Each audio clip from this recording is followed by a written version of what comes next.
Parlamentarni odbor za monetarno politiko in finance obravnava pomembno novelo zakona o upravljanju kapitalskih družb, ki spreminja zdajšnjo ureditev Agencije za upravljanje kapitalskih naložb države in napoveduje okrepljeno vlogo vlade pri kadrovanju v državnih podjetjih. Novela pomeni prehodno rešitev, vladi in Agenciji za upravljanje kapitalskih naložb pa nalaga boljše sodelovanje, več usklajevanja in skupno sprejemanje odločitev pri kritičnih zadevah. Pristojnosti AUKN-ja se zmanjšujejo in kot kaže se politika vrača v gospodarstvo. Le še danes na Ministrstvu za finance čakajo na morebitne pripombe na predloge novel več davčnih zakonov, med njimi davka od dohodkov pravnih oseb in o dohodnini, ki predvidevata davčno razbremenitev podjetij, samostojnih podjetnikov in posameznikov. Vlada namerava že v letu 2012 znižati stopnjo davka od dohodkov pravnih oseb za 2 odstotni točki na 18%.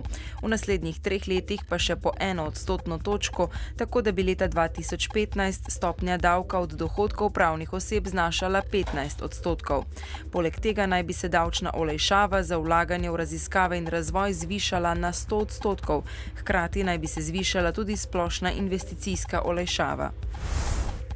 Prisilni upravitelj Radeške papirnice Borut Soklič naj bi danes podal ugovor proti vodenju prisilne poravnave, če od uprave družbe ne bo prejel pozitivnega odgovora glede pridobitve 3-milijonskega posojila.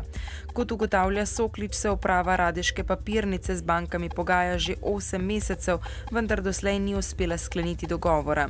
Ker je v vmesnem obdobju tovarna ustvarila 1 milijon evrov izgube in ker proizvodnja stoji, je Soklič kot skrajni rok za pridobitev posojila predlagal 12. marec, ki je sicer tudi skrajni rok za vložitev ugovora proti vodenju postopka prisilne poravnave. Zavod za zdravstveno varstvo Maribor je skupaj s projektnimi partnerji v Mariboru in Slovenj Gradcu odprl posebni mobilni pisarni za pomoč brezposelnim. Pisarna bo v prvi vrsti namenjena svetovanju in povečanju socialne vključenosti ter zaposljivosti ranljivih skupin. 7 strokovno usposobljenih bo tako na področju Podravja in Koroške brezposelnim omogočilo individualni sprejem ter ustrezno obravnavo za izboljšanje zaposlitvenih možnosti. Ti pisarni sta že z delom v januarju začeli, danes jih sicer uradno, formalno odpiramo in v njih bodo vse storitve tekom celotnega leta 2012 brezplačne. Gre za svetovalne storitve, storitve informiranja, podpiranja pri iskanju zaposlitev, vključevanja v usposabljanja, iskanje ustreznih delodajalcev, tako za osebe iz ranljivih skupin, kot tudi za vse ostale.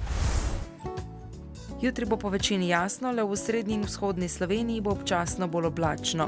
Najnižje jutranje temperature bodo od -2 do 2, čez dan pa se bodo povzpele do 19 stopinj Celzija.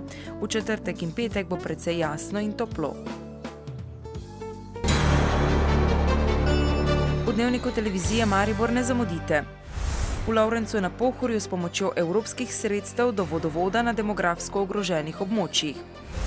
Ponoči je zagorelo v ormoškem podjetju Jeruzalem Ormož Sad. Ogenj uničil ostrešje in del opreme.